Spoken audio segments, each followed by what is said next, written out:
Hello, friends, and welcome to episode 32, the grand finale of season 1 of Mistconceptions. I'm your host, David White. In case you've missed it, City of Mist has a new Kickstarter going on right now. The point of this Kickstarter is to fund and create a book called Knights of Paintown. And Knights of Paintown is going to be the first, I guess you could say, like, adventure module. But what it's going to be is it's going to be 10 cases that can either be run separately or can be run together as a sort of long-form campaign, you know, where you start at the top of the iceberg and work your way down through the seedy depths to figure out what menacing avatars at the bottom of all this crazy stuff going on in the city. Along with this new story arc book, there is going to be released a campaign book, which explains a little bit more of the city, like who are the avatars up in the elite positions running the city, who are the gatekeepers, what's the mist all about, what's going to happen when the mist goes away, and also the core rulebook is going to be split into 2 different books, the Player's Handbook and the MC Toolkit. So that's kind of nice. I mean, I love the City of Mist core rulebook. I have not been shy about talking about how much I love it. But I think it'll be a good idea. You know, it's a little bit more manageable to carry around, you know, a player's book if you're a player, or an MC toolkit if you're the MC, instead of carrying around this big old tome. But anyways, yeah, so those are some things that the City of Mist Kickstarter has coming out. The main thing is the new story arc book, Knights of Paintown. If you want to back, you can get that. You can get the campaign book. You can get the Player's Handbook. You can get the MC Toolkit. They're also going to release a new starter set, and the starter set's really cool. My favorite part of the starter set is the huge, like, poster character sheets. So a new one of that with a new adventure. All of this is going on. All of this is great. If you love City of Mist, you should definitely go back it. I know I am.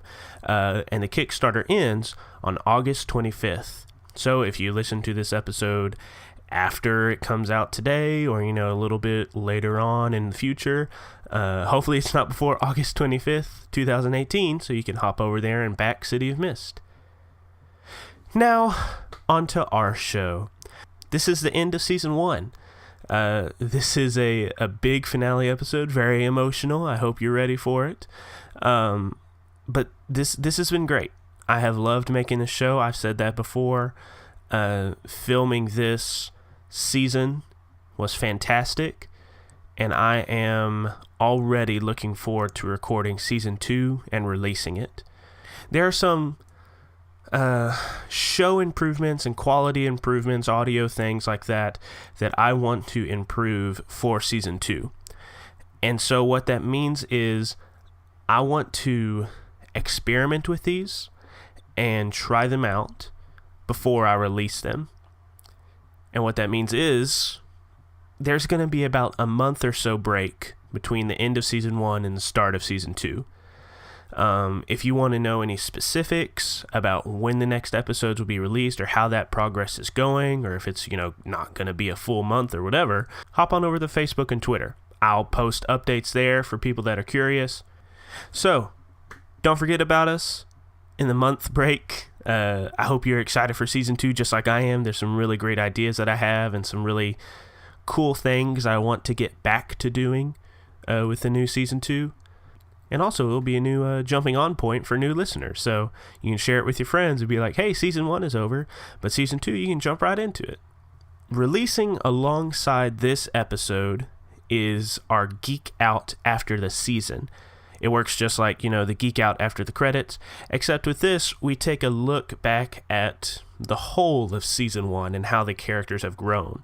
We talk about things that happened, things that didn't happen. You get a little bit of a peek behind the curtain, or behind the GM screen, as it were.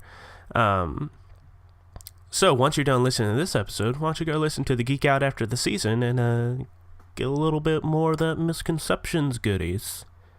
We want to give a Patreon shout out to Michael Bowman. Michael, thank you so much for being a patron. We really appreciate you and your dedication to the show, and your glorious mustache. You have wonderful facial hair, sir. All right, that is all for the announcements for this season finale of Mistconceptions. Thank you for joining us for the last 32 plus episodes, if you're counting the side quests. And yeah, we'll see you on the other side.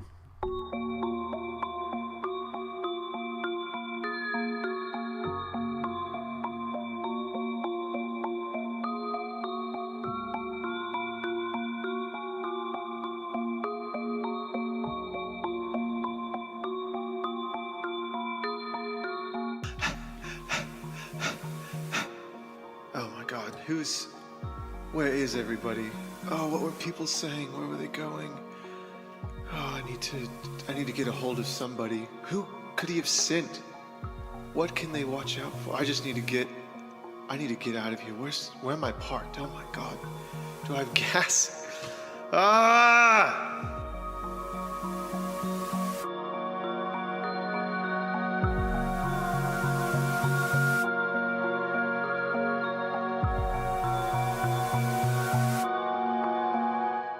The episode opens up with a shot of the city park. Everything is idyllic. It is late afternoon. The sun is starting to set, kind of casting a orange hue over the city. And as we see parents kind of packing up their kids and belongings and things like that, we see Bill crashing through the trees. All right, I take out my phone as I'm running towards my car, and I call Rin. Hey, Bill. Perfect timing. There's some questions. Where are you? Are you okay? Yeah, I'm at my office. You could say that I've got things tied up right now. Are you tied up? No, but some fellas from the Golden Flamingo are. Okay, good. Stay put. I hang up. I call Faye. Hello? Hey, are you okay? Yes, I think so. I don't, someone's... Where are you? I'm running to the car right now. Where in the city are you? At the park. Okay. Are you at your apartment? Yes. Do you know where Esther is? No. Okay, I'm headed your way. I'll tell Rin to meet us there. Okay, don't come inside. So I'm going to text Ren really quick, meet at Faye's, and I'm going to call Esther. Okay. Rings 3 times. There's no answer. I'm going to call her again. Rings 3 times. There's no answer. I'm going to text her. Esther, are you all right? So. Okay, you send it. Whoop.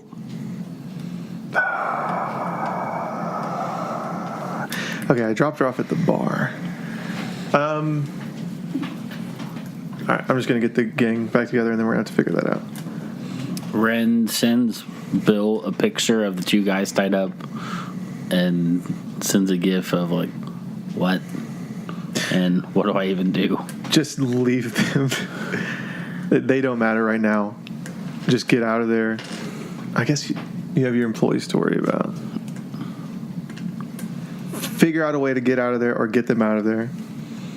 We need to go now. Esther's not answering. We need to figure this out. Sit. Okay. I'm going to grab a dolly and just dolly them out of my office and lock the door. Okay. Where do you take them?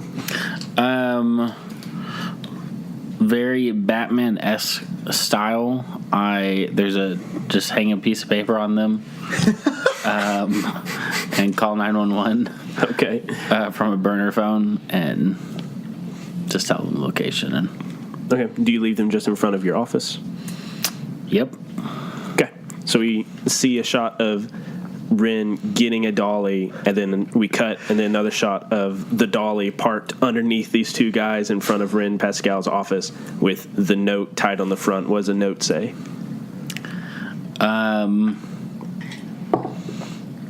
Caught these guys breaking into my office. I don't know. Okay. That's just that. Okay. You go to Faye's. Faye, what are you doing? Who is it? Bill. And Ren. Yeah. Okay. Faye, like, comes out into the hallway and, like, shuts the door behind her. What's going on? Where's Esther? That's what we need to figure out as soon as we can. I have a situation. You notice that Faye, like, has, like, is all torn up in the back as if, like, she hit something glass.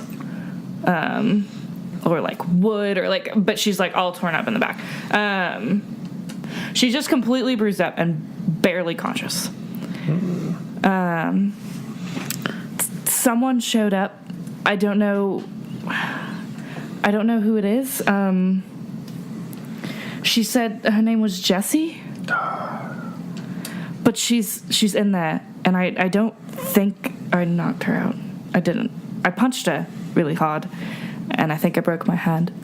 But she's in there, and I don't know what to do with her, and I don't know what's happening. Is she tied up, or is she just loose in the apartment? Faye cracks open the door, and you can see that she is pinned against the wall with, like, a solid foot of flowers holding her there. All right, so I am going to push past Faye without hurting her. Sure. I'm going to stomp up to Jessie and fashion a tattoo knife and press it against her throat and say, if you don't tell us what our friend is, I'll paint this wall. Some of us are ready to die. I hit her in the side of the face with the butt of the knife. You see she already has like a bruise on her cheek from where Faye hit her, and then you see a little bit of blood dribble down from her temple. I'm willing to die for what I believe in, Bill. Are you? I pull out a poker chip. Say, you're aware that there's things worse than death in this life, right? Everything that matters to me was taken from me way before I started at the Golden Flamingo. You notice I'm the only one there that doesn't have a chip around her neck. I don't work for the Golden Flamingo to get something back, but to make something of my life, to give myself a meaning, a war to fight for. I'm not scared of you. You poor misguided fool. I just knock her out, and I like throw the poker chip at her. I don't use it to. She's worse off than she would be soulless, but I throw the poker chip at her. She wakes up. Maybe she'll see it. I think we're just gonna have to go to the bar. Let's, Faye. What do you need? Can you make it? What are you thinking? Can Bill help while we? It would be drive? very helpful if you both helped me get to the car. Yeah. Okay. Why do I keep saying Bill? Can we just mention for the fact that there is a half-dead person in Faye's apartment and two guys that came to, I'm assuming, kill me. We at my have to office. find Esther. Yeah. Everything else is kind of auxiliary right now. We need to focus on making sure that our party is together. Yeah, that's fine. Let's go to the van. Are you driving or am I driving? I guess I'll drive so you can lift her into the back seat. Okay. Do we have leftover medical supplies in the car? I will say that there is. Do you have any help points on Faye? I only have hurt points on Bill. Yes, I do. I have 2 help points. I have 2 help points on everyone. Aww. Okay. And I'll say you can use one of those help points to create in quotations, but say that there is a Do I just leftover. erase one of them? Don't erase one. Just remember that you only get 2 per session for Faye. So you use 1 to give her 1 juice. I have a -1, so I knock Faye out. No, stop. It doesn't work that way.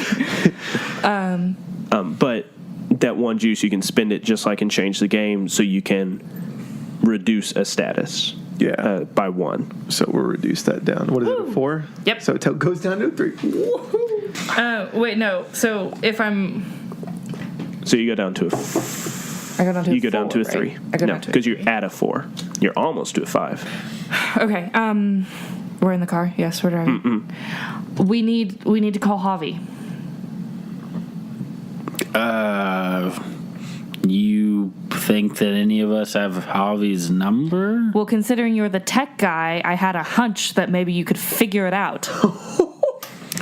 Fine, just throw shade my way. Ren, focus. Esther isn't answering. I'm sure I could do some digging if Bill can take the wheel. I'm sure he could handle that. All right, so I just climb over the seat. All right, it goes to a red light, and Scooch. I burst out and jump to the back seat. I just scoot over into the driver's seat. Buckle your seatbelt, Ren. Sorry, I'll buckle my kitty booster chair. Just find the number. Light turns green. Okay. I won't make you roll for it. You find, well, if you want to find his personal cell, I'll make you roll for it. But you could find his, desk phone at the PD. We'll try that first. Yep. I call. Okay. Yeah, this is Javi. Javi, it's Faye. Faye. Esther's best friend. Esther's friend. Sure. What's happening? Something is terribly wrong. Esther isn't picking up. We can't What do you figure mean? out what's going on. We don't have any response from her. We're going to the bar, but we don't. She's not okay. I'll meet you there. Hangs up. You pull up right as a squad car, nearly plows into the building. As you are helping Faye gingerly out of the van, Javi kicks open the door. He already has a gun in his hand. Where is she?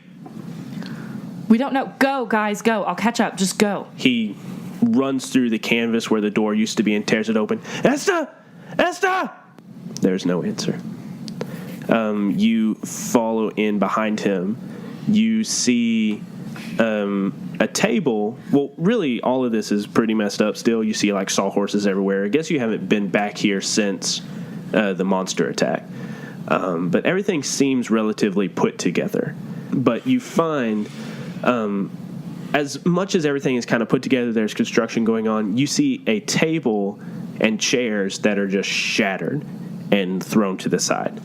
Javi goes over to it and starts looking at all the pieces, and then he looks over his shoulder and walks over to the wall and picks up a gun that you are very familiar with. It is Esther's revolver. Yeah.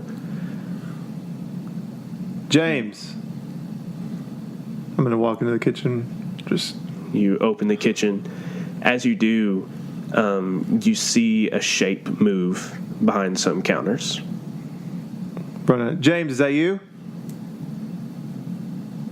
No answer. All right, I'm just going towards the shape. Whatever. Okay. All right, I'm going to say, someone's in here. Okay. And then walk towards it. You two hear that. You step around the corner, and you see James, laying up against the, the shelves, and he has, this bottle of beer in his hand, and his, tears are running down his face. His eyes are huge, and he looks up at you. Don't take me too. Don't take me too. James. What happened? I'm there by that point. Okay. I'm going to go over and sit next to James. Okay. He looks at both of you and the recognition comes to his eyes, and they were dressed just like you. He's looking at Bill. Esther just sent me home. No, I was in the kitchen getting my stuff ready. I heard a shot go off. I looked through the window, saw them fighting her, hitting her. They threw her into the table, knocked her out. I thought they saw me. They turned around. I hid in here. God, I'm such... Tears start streaming down his face again. I don't do except drink. That's all I fucking do. And he throws the bottle and it crashes against the wall. That's all I ever do. James, it's okay. It's okay. And she puts her hand on his shoulder. I'm going to say that Ren is just standing in the lobby area, and he's got his scanner goggles on, and he is searching for any kind of remnants or clues as to where they went off to or where Esther might possibly be. Anything that wouldn't be seen by normal eyes. Okay. Go and roll and investigate. And I think scanner vision's about the only thing Yeah. you can use. 12. Damn. You get, how many did you use? 1. One. Okay, so you get one clue. Yeah. What's your question? I mean, I can give you a key detail, but you also get one question. Oh. Like one answer or whatever. I mean, your question was like, where'd they take her, right? Yeah. Okay. Or like, what evidence is there for her taking her? So you switch through the different like things you can see with your goggles or your lenses, whatever. You see Esther's footprints. You see unfamiliar boots. You can measure the size and shape of the boot, but you see that there was some sort of scuffle near the bar. It looks like they fought back there. They came around, crashed this table right before Esther was knocked out. And then you follow these drag marks out through the tarp that you came through, and it looks like she was put in some car. You can see the tire treads trail off into the street, and the key detail that I'll give you is by the tire tread the exact make and model of the car that they drove. I walk out. Is Javi there, or is he still outside looking at stuff? Yeah, Javi is in the main dining room holding Esther's gun in his hand and looking at the shattered table. I know that Faye will handle calming him down, so I go to Javi and I say, tap him on the shoulder. All right, I need to tell you something. He looks up at you. What do you know? We just found James in the kitchen, and he said he saw some people take her. And I work for some very unsavory characters, and I do some very unsavory things. And I do this at the Golden Flamingo for a man named Jeremiah. He kind of scrunches his brow and looks past you to the kitchen door. He can't really see through it right now because it's not open. But he looks back there and looks up at you, and then he stands up. What are you trying to tell me right now? I'm pretty sure the people at the Golden Flamingo kidnapped Esther. I think that's probably where she is. And I think we're probably going to need to go get her. But it's not just a casino. It's a front for some pretty big organized crime. And I know that doesn't matter to you. I know you'll do anything, but I just want you to know what you're walking into. So this is your fault? Yeah, I guess it is. It's your fault. They're my best friend's daughter. I swore on his grave to protect him. She's my little girl! And he pushes you in the chest, and the two of you hear him shouting, I can't protect him, and I'll be damned to hell if I don't protect her. She's he punches you again, but the punch is much softer, without much oomph behind it. She's the girl I never had. I'm gonna save her. Javi, take a deep breath. It's okay to be upset, but we have to focus. Ren, at this point, bursts through the canvas, and it's like, guys, I know the make and model of the car. I'm sure we can look it up in the police database so we can find Esther, see what happened to her, I guess. Javi, can you call that in? Can you find out where that car is or where it's from? What happens at the Golden Flamingo? The man I work for, Jeremiah, he's a bookie of sorts, probably a little bigger than that, and he has ties to the mob. and he has a group of enforcers who are very elite and very powerful. So if we're going to rush in headlong, I need everyone to be aware of that.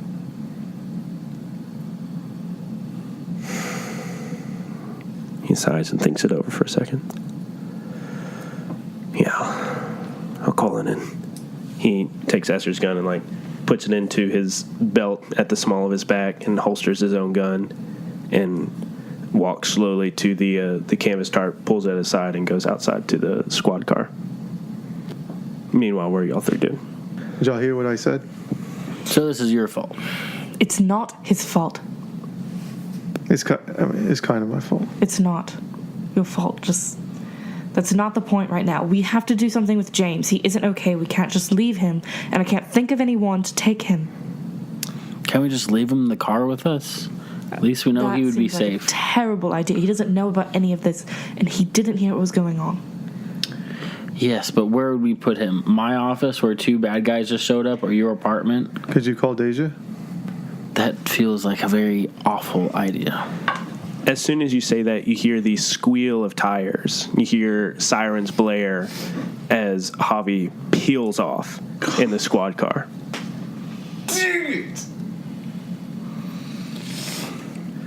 Oh, let's go. I have an idea. Just let's go. All right.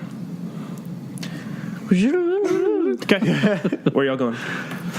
That's a great question. You said you had an idea. Yeah. Golden Flamingo. Wipe those off. We don't have to roleplay this because it's a little complicated.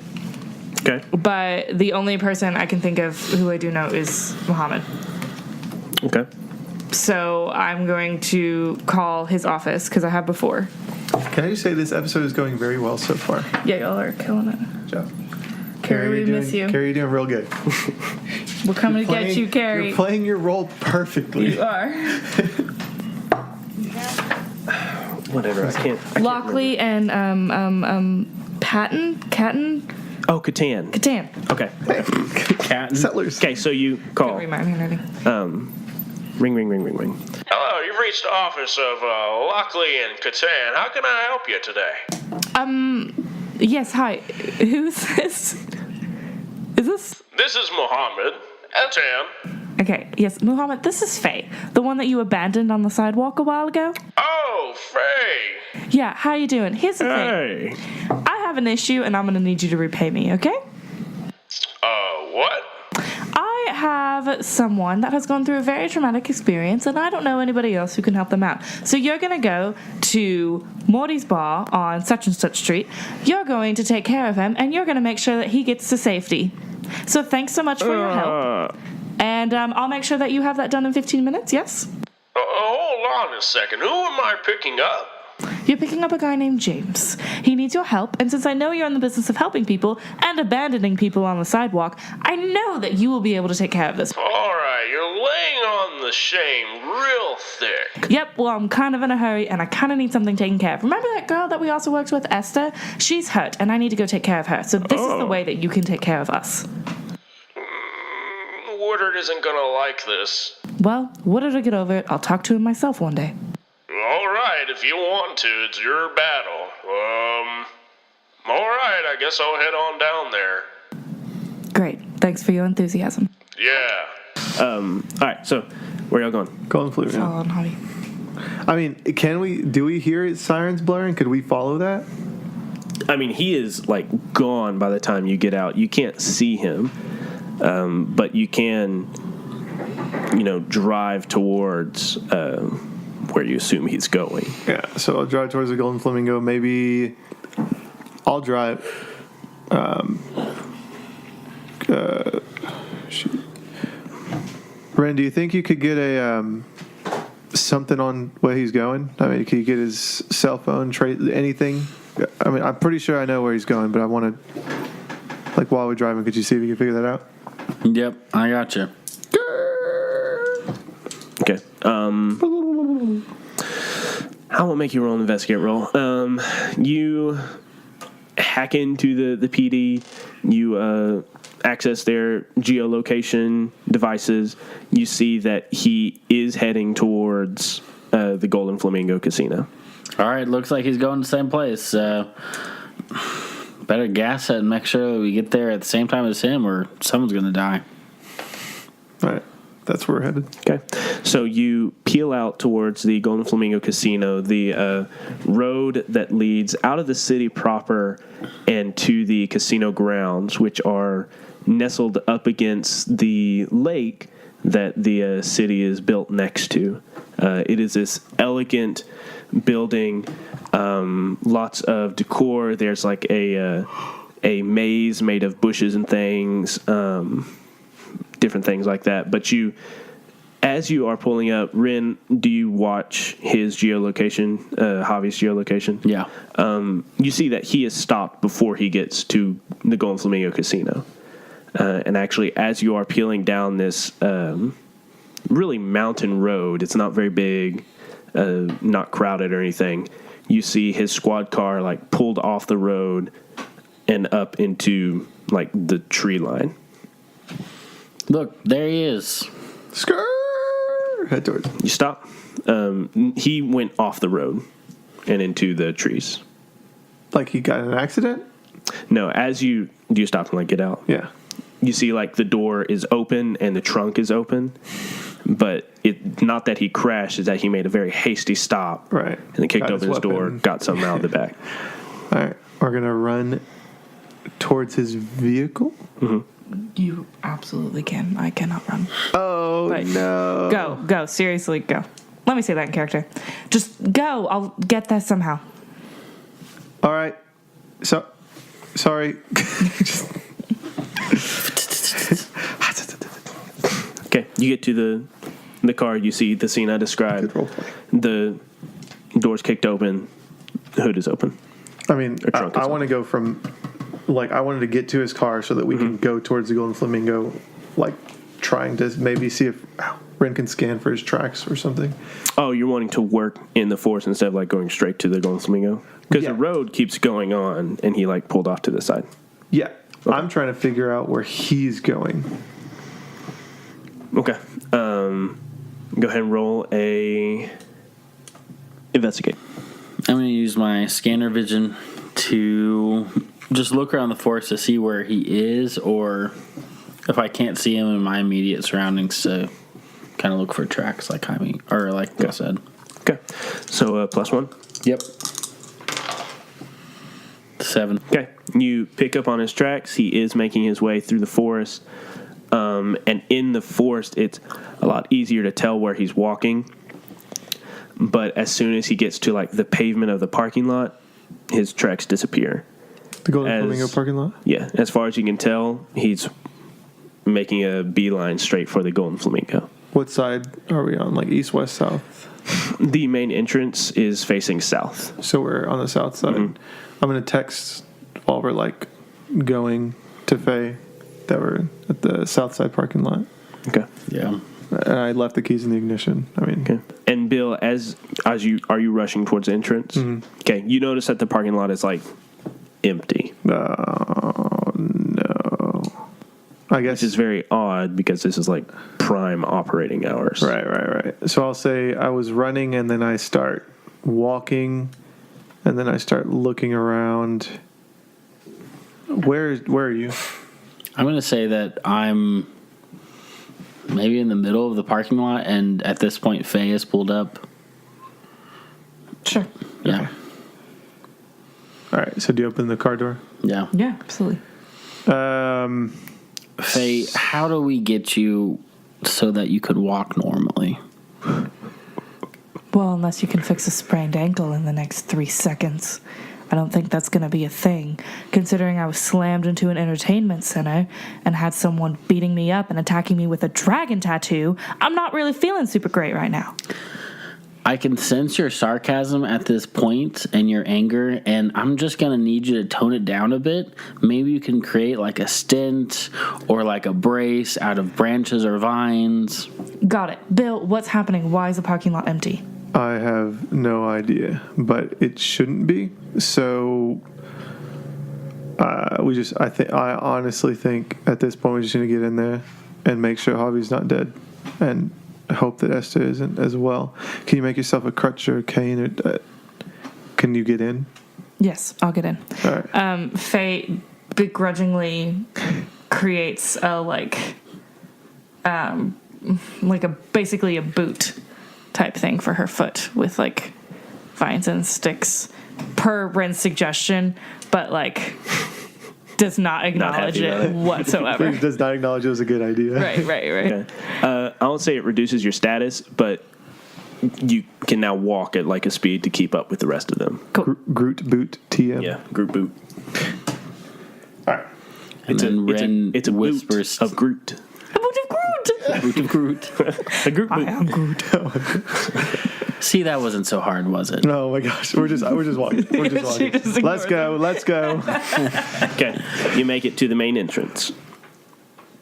Go inside. Yeah, there's no Okay, you open up the room. tower shield. Okay, immediately tower shield. Anybody else powering up as you walk Yeah, I've got my gun out already. in? Okay. I have no way to defend myself. Okay, so we see this scene where, like, Bill kicks open the glass doors. They shatter a little bit as they fly open. He walks in, flicks his arm out. The tower shield comes ready and in front of him. Rin steps out from behind him, clicks his gun into place, aims it out in front of him. Faye walks around the other corner and just looks. Hobbles in And stands there. Yeah. with Groot boot. So it's this cool scene where you are standing there, the moonlight like illuminating your figures as you stand in the entryway. And the main room of this area is cavernous. It is huge. But Bill, you notice that there aren't electrical lights lit. Usually this is like lit up with gaudy lighting fixtures, everything like that. There's tiki torches placed sporadically throughout the area. You do notice the lavish water fountain is near the center of this room. There are Lots of plants around it, vegetation. there's some living there's some organisms. vegetation, yeah.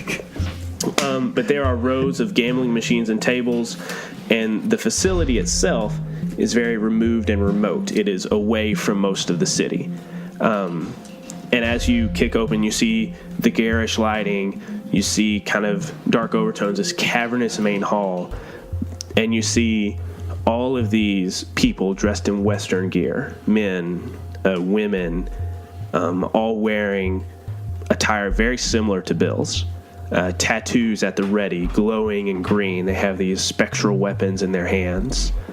And near the fountain, you see a chair, a rolling chair. And tied up in that chair, you see Esther, her head lolled to the left side. And standing behind the chair with his hands wrapped around the cushion, you see Jeremiah. Bill, how nice of you to come into work today.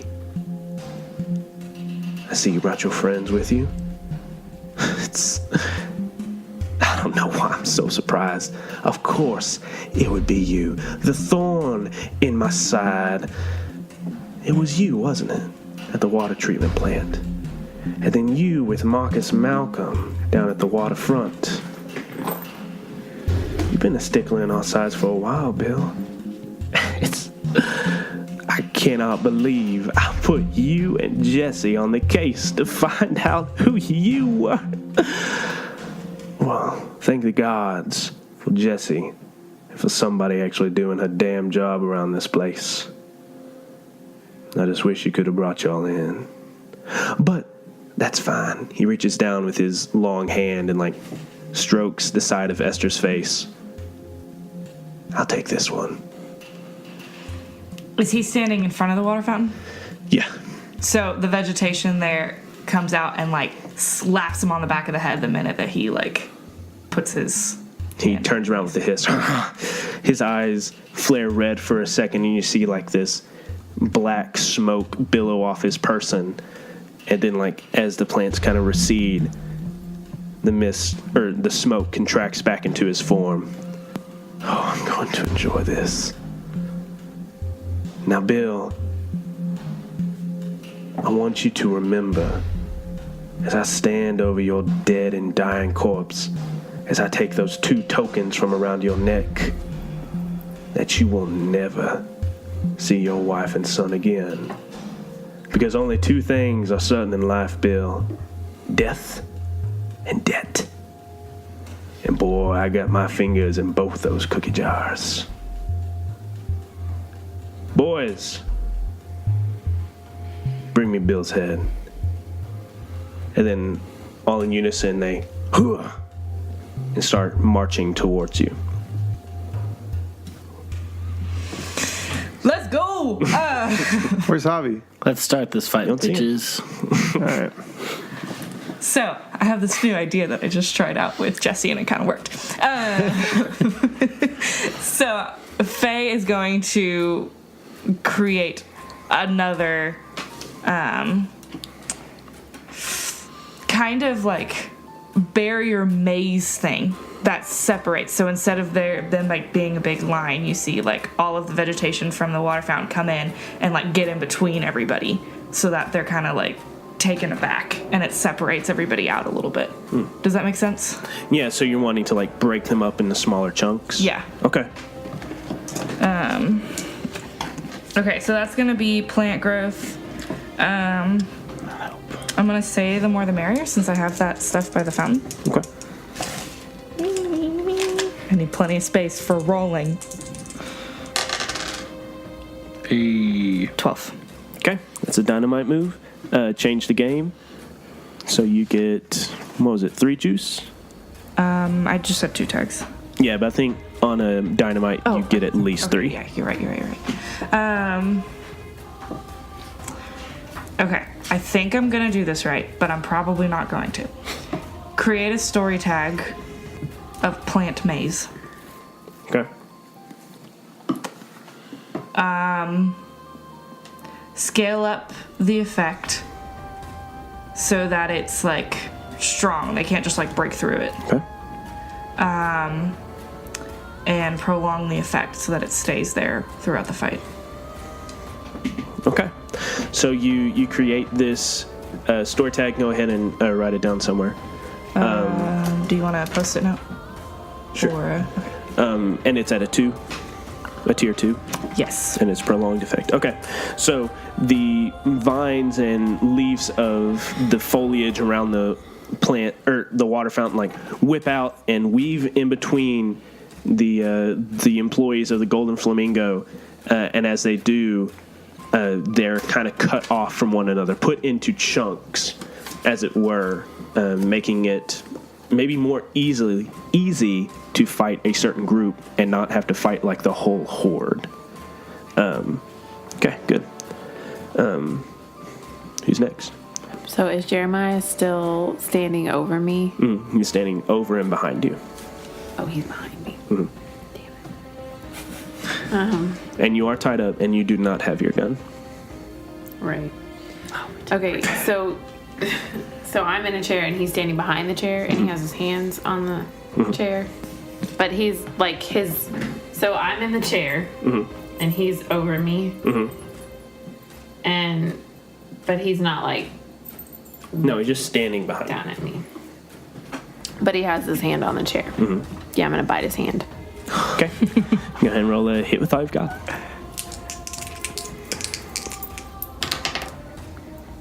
8 with the daddy's fighter, that makes it 9. Do I subtract everything?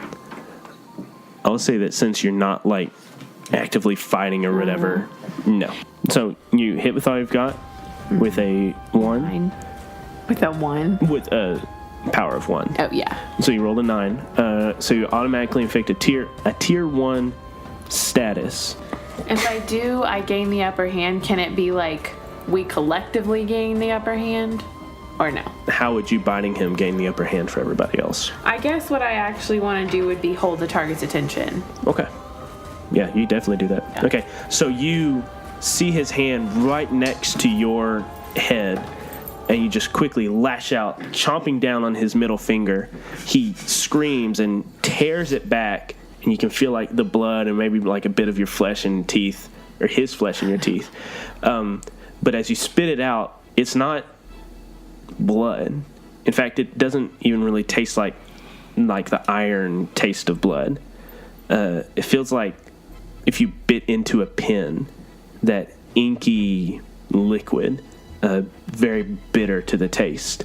And you see his finger isn't bleeding, it's just oozing this black liquid that drips down his finger into the floor. He shakes his finger off. "Ooh, little girl, you don't know when to quit, do you?" And he grabs your chair by the back and starts wheeling you towards the water fountain. What are you two doing? In this maze, I'm assuming that me and Bill are just marching forth. Bill with his tower shield, and me with my, gun. Okay. Just hiding behind him, but ready to shoot the first person that we interact with. Okay.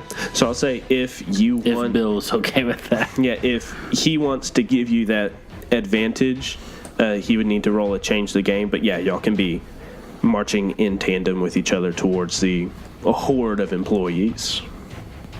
Yeah, we can go up the maze. You said roll a change the game? Yep. So you're trying to create a defensive tag for him. Yeah. So it's should be a 7 then, because it's -4. Are you creating the story tag right now, like the defensive thing? Mm-hmm. Don't subtract from that. Oh, Because this is you actually like creating a shield and giving him cover. yeah. But using that shield, you would then subtract from. So what'd you roll? 11. 11. Okay. So you get 2 juice. How do you want to spend it? I would assume create a story tag. So what? Phalanx Shield 1 or whatever. Or actually, you could give a status to Rin of Phalanx Shield. So the same thing you're doing right now. And then Phalanx shield? yeah, I just pictured like the Roman soldiers like marching forward in tandem or whatever. And what would you spend your other juice on? Does it have to be along the same vein? Oh, if you want to step it up to a 2, you could spend your other juice to do that. Okay. Because right now he just has 1. Okay, so we're going to give him 2. Mm-hmm. Okay, so you create this shield. You position it in front of you and Rin so he can still shoot from and still get cover behind it. All right. Okay. Are there people close to us? Yeah, so you're marching forward, and those that weren't immediately cut off from the maze are still funneling out towards you. All right, I'm just going to create a mace and whack someone. Okay. Nope. I am not. What'd you roll? 1 + 3, 4. Okay. I'm going to miss. Yeah. And so you march forward and you swing, but as you do, you feel that spot where Paul hits you in your hip twist, and you kind of seize up right mid-swing, which gives the people closest to you an advantage, and they rush forward and take their cudgels and hammers or whatever they have and start beating on your shield and your arm and your chest. Roll a face danger. Do I get any advantage from that, or is that just... That's for him. Okay. So you have your tower shield, but now he has a tower shield as well. Gotcha. Which is just yours, really. So I would say as long as he is effectively taking advantage of it, that he can use it. And this takes a -4. Mm-hmm. So what'd you add to it? Tower shield and... till I collapse. Okay. Which would give me 4. Okay. So you take a beat up 2 status. I will say, because I've got 3 help points for Bill, I don't know how to play this out cinematically. But like in a way I want to be able to like protect Bill from, or at least like soften the blows that he receives, but I don't know how to. So think about your character, how your powers work, things like that. You have 3 juice that you can spend on Bill to give him some sort of helpful status. You could say that like you keep a hand on his shoulder, and your heightened awareness like sees the attacks before they actually happen, and so you can shove Bill out of the way or shove like his arm into this guy, basically helping him move out of the way. It's just you're working. He has a shield, and your hand is on his shoulder, jerking him back and forth. Yeah. I will use my help points to I don't want to say take control of Bill, but be able to easily guide Bill in the direction that causes him the least harm. Okay. Go ahead and give Bill a story tag or a status of what you want to name it. Follow my lead 3? Yeah. Okay. So follow my lead 3. So whenever he rolls face danger or something like that, he can use that 3 to help him. Girls, what are y'all doing? Are my feet tied up? Yeah. Fantastic. I'm just gonna try to headbutt him. Go ahead. I already bit a finger. I will say that this will add your injured status into it. Yeah. I'm gonna use Daddy's Fighter, maybe Life Lessons. Okay. I guess react before it happens. Really. Okay.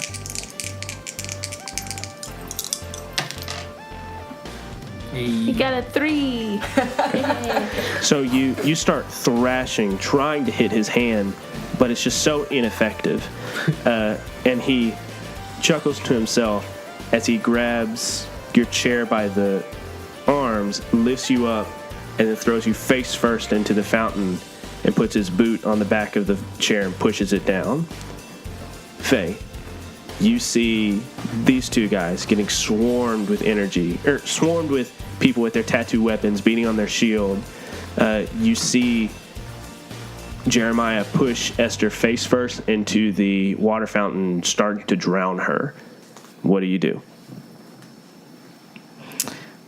First, pause scene. So Faye sees all of this, and the scene freezes. And Faye flashes back to when the whole alien thing was happening. Faye was really struggling with not having a way to better help because she didn't have any sort of weapon, but also like the struggle of like valuing human life and not wanting to like kill. But when Faye was struggling with all of that afterwards and like trying to find her identity, she secretly went and got her like handgun license and bought a gun and has kept it like strapped to her leg throughout just in case, but has never used it just because she is like morally against it. So Faye is okay, so come back in. Faye now has this. We're gonna get to that in a second. I'm going to pull her up with the nearby plants. Okay. Go ahead and roll a go toe-to-toe because you are actively going against him, trying to push her into the water. Sure. None of my stuff would count since I'm not moving, right? Nope. Yeah. Great. Plant growth, Great. the more the merrier. Okay. 11. Okay. On a 10 plus, choose 2. You achieve your goal. You get them good and give them a status, or you block, dodge, or counter their best attempts. So I achieved the goal, obviously. Okay. And I want to, when I pull her up, I want to pull her away from him. Okay. So, like, Counter. where? So pull her away from him, just like outside of the fountain. Yeah, I'm not 100% sure. I am trying to picture, are like all of the employees like around the fountain, or are they like in the front? They're marching out towards you. So the only person near the fountain right now is Jeremiah. Okay, so I'm gonna, the plants, not me, are going to pull her out and like propel her towards the rows of tables and machines to Okay. kind of give her some cover. Okay, so Esther, you feel the splash of water on your face. You feel the pressure pressing you down. Your face like digs into the marble bottom of the pool. Your eyes are stinging. The water is starting to seep into your mouth, and all of a sudden you feel these coarse fingers wrap around your legs, your arms, and then all of a sudden you're pulled up, gasping for air, and you feel yourself flung in the air. You hit the ground, and then this rolling chair just spins across the tile floor and hits against a poker table. And Jeremiah like whips around, looking wildly as these plants like rear up like vipers almost between Esther and him. And you see he shakes his head. I'm getting tired of this. And he takes this toothpick out of his mouth, which is ever present, and he clasps it in both hands, and then he pulls it out. And as he pulls it out, the toothpick becomes a weapon. But it's not a sword or an axe or like a traditional weapon. It almost looks like a cricket bat. But along the edge of it, there are these sharp stones and pieces of metal. Bill, something in you recognizes this weapon as a macahuitl. And to anyone who speaks Aztec, I'm sorry if I mispronounced that. But he produces this weapon and like flings it out to the side. And then the demeanor of Jeremiah fades away. Away goes the clothes, the bolo tie, the nice hat. You see almost this tribal gear, a headdress made of leaves that appear more like shadow, a similar glass shirt and or skirt, and braces around his legs. He takes on this tribal look, and he turns to Esther, and then he turns to Faye and looks out across the sea of his employees. His eyes are red, and his face is twisted in this grimace. And with a mighty leap, he just soars across the people and lands in front of you. And you realize now that he is much taller than he was as he stands up, still holding this vicious weapon in his hand, and looks down at you. So Esther, as you see him leap across the hall, you start like trying to strain against your restraints, and you hear some footsteps behind you, and you feel a hand on your shoulder. I'm gonna get you out of here, Esther, don't move. And you feel a knife start to cut the bonds around your legs and your arms. Now, Rin, what were you saying? Is Jeremiah behind us, or? Yes, he jumped. So now he is in between you and Bill and Faye. So he is standing in between the three of you. But the horde of employees is on the other side of you. So you are cornered in between the employees and Jeremiah. So I have an idea. I don't know if it'll work. This is burning a tag level. Okay. No, I mean, just preface it. No, I love it. In a similar vein of like planting a virus, I kind of want to like put my hand to the floor and like in a way of like connecting with what's going on, but I guess in my head I'm thinking like I'm able to connect the inner workings of my head and plant this virus into the vines and the vegetation that Tessa has done, and in a way of combining technology and. But the vines don't have technology in them. What about the slots? Like there's a million slot machines around. Yeah, but how could you use those slots? Slot machines. Distraction. They're shotgunning. It's dead. Coins. It's super dark. Yeah, that too. They could just be jacked. Okay. Yeah. So you want Like Beauty and to. the Beast style. Okay. So you want to. Which tag are you going to burn? Or which? I would say machine possession or technopathy. Yeah, we'll do with machine possession. Okay. So you reach out with your consciousness. You feel the electrical components of the slot machines. You give them their directive. You override their main purpose. But then all of a sudden, these tokens just start shooting out at the enforcers. Yeah, the enforcers. You're doing a hit with all you've got. Yep. And so this will count as a 10 plus with 3 tags is how it works. So you deal tier 3 power, and you get 2 of those options. I'm going to say get them good, and so it'll be a tier 4. Okay. And I'm going to say take cover. Okay, how do you take cover? As they're, because we have this scene going on, and I'm imagining the slot machines are either on this side or that side, and so I'm gonna say that that I guide Bill to turn the shield towards that, in like an angle of we're still being protected by the horde, but we're also not going to be hit by the slot machine. Okay. So onslaught. These tokens fire out like rapid fire bullets.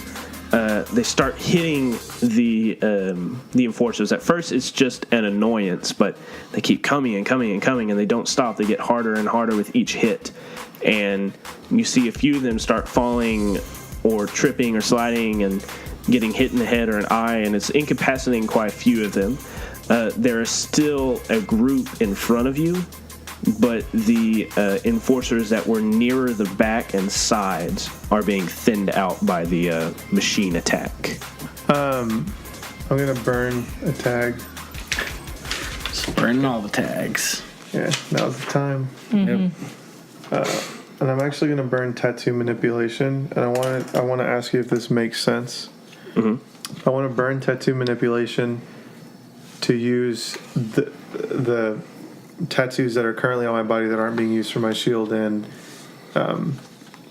mace to like harden into like an armor, and I feel like if I do burn that tag, the penalty could be that I'm stuck with what I have. I can't make like springs or anything. It's just I get the defensive bonus, but I lose the utility by burning it. Yeah. I like harden all my tattoos into like an exoskeleton or to like an armor. Okay. But which would mean that I'm not going to be using them to do utility stuff. Okay. So you're wanting to change the game? Yeah. Okay. Change the game. It's a 10 plus with the power of 3 power tags. So you got 3 juice, and you can use any of those. Wait, I'm options. trying to make a defensive thing. Yeah, for you. So could I make a 3-level defensive thing? Yep. Oh my gosh. I need to not die. That's the goal. Okay. Yeah, so you, as you see the tokens ricocheting off people, the rest of the horde charges at you. You focus your tattoos. They crawl over your body and almost come up. I guess they come up out of your clothes and like encase you, and you have like this, I don't know, like alien exoskeleton all around you. And then one of them come with their tattoo, and you lift up your arm, and the tattoo weapon just thuds into your arm. And beneath like the mask of your tattoos, you like smile a little bit because you didn't feel a thing. Jeremiah is striding right up to you. Yeah, I'm not about that. So Faye is going to straight Spider-Man it, and throw out a vine that grabs one of the slot machines and like pulls her over there. Okay. And as she does it, she's gonna like look up at him and be like, "Not today, Satan," and like. Okay. If she succeeds, otherwise this looks really bad. I guess this would be a take the risk. But you haven't done that in a while, so go ahead, take the risk. What are you using? Plant growth. Okay. Will you let me add the more the merrier? Sure. And you'll add your injury status to this. Gosh, okay, so it's a -1. Okay. Overall. 12. Okay. So you reach out, you say, "Not today, Satan," and the vines wrap around your hand, and they pull you towards the machines. But as you go, Jeremiah reacts with cunning swiftness and cuts it with his weapon, and then with the other hand grabs you by the back of your neck and lifts you up and is then going to pound you into the ground. Great. Roll a face danger. Oh my gosh. I don't think character-wise I can react quickly enough to like do anything. With plants? Yeah. Probably not. Am I untied yet? Oh, yes, you can. Oh my gosh. Okay. So You saw that. That was a real roll. Yep, that was good. So he grabs you by the back of your neck, slams you into the ground, and you like curl up into a ball because you didn't use any plant powers or anything, and you just thud against the ground. It kind of hurts, but miraculously you just roll across the ground as he keeps stomping over to you. Esther, at this moment, Javi severs the ropes around you and he spins you around to look at you and he grabs you by your face. I thought I'd lost you. We don't have time for this right now. You see he has his armor vest on. He has a shotgun laying on the ground next to him. He reaches behind his belt and pulls out your gun and hands it to you. He says, "Let's get to work." Okay, so I'm over there. Mm-hmm. You are cut off from the rest of the group by the horde. He's still over here. Mm-hmm. Mm-hmm.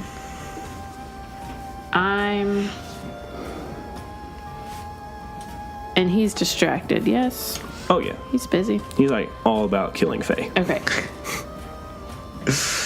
Javi and I are going to go back behind the fountain and come up this way, hopefully staying covered and get into position to be able to shoot at Jeremiah. Sneaky sneak. Okay. So you're just rushing around you're trying to rush around the... I mean, I'm stealthing around the back of the fountain. Okay. Would they get a bonus for the slot machines being super loud and disruptive? I'll say that, I mean, you don't really have to roll for it. You just spend your turn avoiding the people and, working your way around the circumference of the room to get to where Jeremiah is. Mm-hmm. And I'm not wanting to get where he is. I'm still going to be under cover. Okay, so you're just working your way around. I'm just getting in position to be able to Okay, and Javi is right behind you with his shotgun. Mm-hmm. The rest of you, what are you doing? I'm going to say that Ren pops off a shot at one of the enforcers. Okay. I'm going to use my vibranium claws to... Wrong game. Well, I'm just going to go to town. I'm just going to... I don't know what's happening behind me. There's no way that I would. And so I'm just going to be focused on the horde in front of me. Okay. So, Ren, go ahead and do your roll first. And I'm ruling into account my injuries when I'm shooting. What injuries do you have? I just have a in pain and bashed. Those should be together because they're still on the same spectrum. Yeah, I mean they're bashed / in pain. Okay. On a 2. And then what's the other one? That's the shield. Oh, okay. So you got 2. Yeah, okay. Go ahead. Yeah. So those just cancel each other out because they're both 2s. Because the shield is the shield that he created. Mm-hmm. But the shield wouldn't help you shoot. It wouldn't. So it would be a -2 for your injury. Oh, yeah. And then what tags are you going to add? And then a mobilizing energy. And I'm going to say spread shot. Of just trying to get anyone that's there. Okay. So go ahead and roll. 7. Okay. On a hit with all you've got, you hit with 1 tier. You know what? That's actually all you need. So you squeeze off a shot with your energy spread shot. It cones out and hits the few remaining enforcers that there are. They fly backwards, hit the ground. Some of them are like rubbing their heads and tentatively trying to get off the ground, but they seem taken out by the barrage of coins and then your energy blast. So, Bill, he knocks out all your fellow co-workers. What do you do? Been waiting for this moment for a long time, and I'm just gonna charge him. Okay. I just push you. What are you adding? You charge. Okay, so here's my question. Tattoo armor is obviously useful for defense. Mm-hmm. Would follow my lead as long as I'm actually doing what he's wanting me to do be useful on offense? Sure. That's the only way I can take that as useful. Mm-hmm. I'll take a +6 on defense, but I'm assuming that's not what It is fine. Okay. Yeah. So what tags are you adding? So you had the follow my lead +3. Yeah, well, so the only tags I can add are my normal offensive tags, which are basic tattoo weapons. I'm not using my tower shield in this instance. Like, I'm either hitting with the mace or I'm bashing with the shield. Okay. So basic tattoo weapons, blunt force trauma, and kneecapper. I would petition for Till I Collapse because I am on the brink of death, but I would understand if that's not going to be given to me. So Go ahead. okay, And then subtract your injury from it. all right. If I add 3 and then subtract 4, it's a -1. Okay. Okay. And you know what? I'm going to activate your Jeremiah weakness tag. So it's a minus another one. -2. -2. Gotcha. But you also get an attention in that thing. Oh. Yeah, I needed that. 9. Okay, so 9, hit with all you've got. You got a power of 2, so you can hit him with a tier 2 status. Okay. So I hit him with a status no matter what, right? Mm-hmm. And then you get 1 option to add to it. I will secure a superior position because this guy is going to freaking wreck. Okay. So you hit him with a 3. Yep. So I'm Give gonna me one of those. I'm gonna hit him with the mace and kind of spin off of it and make sure I'm crouched behind my shield. Okay. Hit my shield. So you crack him in the leg with the mace. You bring up the shield. He winces and turns around. He is twice the size he was, twice the size of you. He turns around.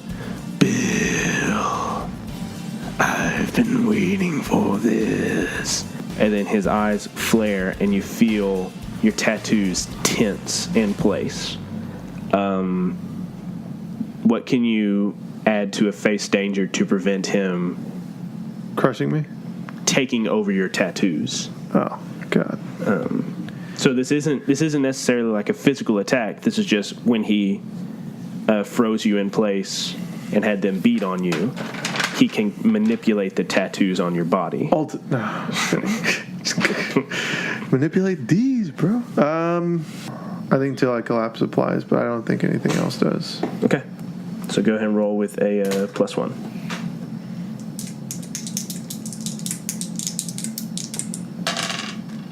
Woo! 11. Damn. Okay. So you feel the tattoos tense on your body, the familiar feeling of him dominating your person, controlling you by the power that he gave you. You feel it, and then the image of your children flashes in your mind, and you shrug off the effect. His eyes kind of widen. Oh, I don't care if I can control you, I can still kill you. And he is going to pick you up and kind of skid you across the ground away from everybody else and stomp after you. All right. So, how far away is Jeremiah from where I'm at? Not far. So he's shooting distance. Sure. I'm going to aim for his head. Okay. Go ahead and add your always injured status. Just rested, trusted, Colt Cobra. Okay. Why don't you add, don't you have Javi as one? Oh, yeah. Go ahead and add that too. And so Daddy's +2. Fighter. I have that too. Okay. So +3. So just -2. Mm. 7. Okay. You hit with all you've got. You hit him for a tier 2 power, and you get to choose one of those things. I'm going to get him good. Okay. So you step it up. You level your shot, your hand shaking. You feel Javi reach around you and grab your hand to steady it, and then you squeeze off the shot. Bill, as he's stomping towards you, raising his weapon, you see a bullet shred through his neck, and he stumbles forward and falls to a knee, and he looks up, and then he tenderly turns his neck around. He says, "I'm not dying here, Bill." And then he turns into this mist form and darts up and around and goes toward his office. Esther squeezes off the shot. Javi fires. Even Rin fires. The shots all pass through his spectral form. He coils and goes up the stairs and seeps through the crack in the door into his room. I'm going to, like, propel Bill up there. Okay. So, Bill, you feel like I'll let you do it. Yeah, do you want that? You feel the plant coil underneath your feet and just fling you forward. There's that huge window pane that he usually like looks down on everybody in, and you like crash through the window, and you roll to a stop, and you see just as like he is coming out of mist form and leaning on his desk. "You kill me here, Bill. There's no hope for your kid, for your wife. I'm the only one that can open that door. If you want to see them again, kill them." And he points out the window down to your friends. I've worked at this casino for a long time. It's unfortunate for you, because I call your bluff. I'm just going to slowly walk towards him, just kind of look down at my mace, and the underside of it is pointed, and then in the background you hear some country music playing. You got to know when to hold her, know when to fold them, know when to walk away, know when to run. And then I imagine his eyes getting wider. Yeah. I'm like running up to him, and then I just...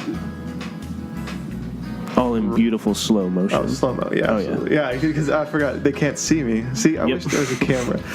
I'm just reeling back in slow motion, and you can tell that I'm screaming. If this was a movie, you could see that I'm screaming, but you can't hear anything. The music is playing over it. Your mouth is like open wide and screaming, and you like slow motion coming forward. And then I just drive it straight into his heart. Okay, so you take your weapon, you drive it into his chest. You can feel like the bones breaking underneath the weight of your weapon, and you keep pushing. You see this image of you and your wife reclining in bed together on a lazy Saturday morning. The sunlight is streaming through the curtains with the breeze. It's this idyllic, comfortable scene. You flash back to the weight of the weapon in your hand, pushing against. You push it even further. You can feel the bones breaking. You can feel the blood pooling around your knuckles. And then another flash of memory. You see your son. You're in the park. You're throwing the ball back and forth. It's this peaceful scene. Flashback, you drive it even further into Jeremiah's chest. And then another flash of memory. You see Jeremiah standing in your living room with 2 poker chips in his hands as he drains the souls out of your wife and your child's bodies, all the while with a smile on his face. And you keep driving the weapon through his chest until you feel it bite against the wooden desk that he is up against. And you just push and push. And you see the black ooze flow out of his chest and down your hand, and he takes you with one hand and then takes you with the other. You'll never see them again. You'll never see them again. And then he lets go and falls back lifeless on his desk. And as he does, he slides down, and you're looking at him, your hand drenched in this black ooze. The 3 of you run up at this time. You see Jeremiah's lifeless body sliding down to the ground. and you see one hand is curled around something, and it like flexes open. Bill, I assume you're so caught up in the moment that you don't even notice this. No. But do one of you check? Yeah. Okay. You walk over, you kind of pry open the fingers. You see a poker chip, similar to the two that Bill wears around his neck, but this has a very strange symbol on it. It seems Aztec in nature. It almost resembles a face. It's like a square face with like these little circle details underneath it. It's unique. And then you see a stone or marble piece that is about the same size and shape as a domino. But on that domino is an insignia that you saw on the night that this all began for you. It is the same one that Bill and Ren saw on the bottle of drugs in Jimmy the Butcher's place. It is the same insignia that you saw on the machines in the water treatment. It is the same that was on Marcus Malcolm's drugs in the warehouse. It is this spiky crown or fleur-de-lis or eagle in flight. It's hard to tell, but it is that very symbol that you have seen before. But as you are all standing there with Jeremiah bleeding, oozing out onto the carpet, the rich, colorful carpet beneath him. Bill is on his knees with the poker chips cupped in his hands, just weeping into them. I'm so sorry. You always told me not to gamble more than I could lose. You always told me not to gamble more than I could lose. Please forgive me. Esther goes and sits next to him. Yeah, I was gonna say Faye brings the domino and the coin thing with her and sits next to Bill, and it's just kind of this scene of him sobbing, and is Ren standing too? I'm gonna say that Ren is just standing there looking at Bill, and he's just taking in just what's going on of Jeremiah being slumped there. So the camera starts to pan out. We see the scene almost mosaic-like as Bill is in the middle, whispering to the chips in his hand. Esther on one side, Faye on the other, arms around his shoulders. Ren standing not a small distance away, looking at him. Javi kind of standing more towards the door, rubbing the back of his head.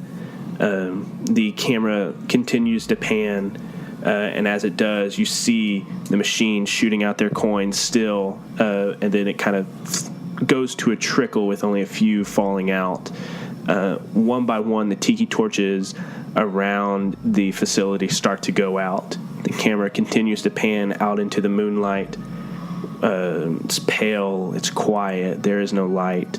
Then we see red and blue flashes on the glass windows, and we see one squad car pull up, another squad car pull up, a third one. And it continues to pan away and pan away. We see small figures rushing into the facility.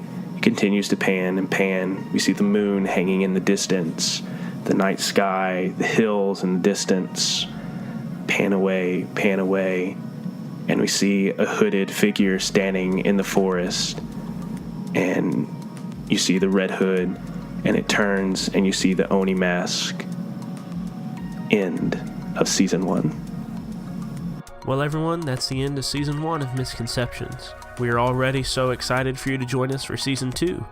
If you want to know exactly when that is coming out, hop over onto our Facebook and Twitter so you can see updates about when that season is going to be released. And of course, if you don't want to be quite done listening to Misconceptions yet, you can go listen to the episode that dropped alongside this one to hear our Geek Out After the Season session. As always, thank you so much for listening. We'll see you in Season 2. Keep it nerdy, y'all.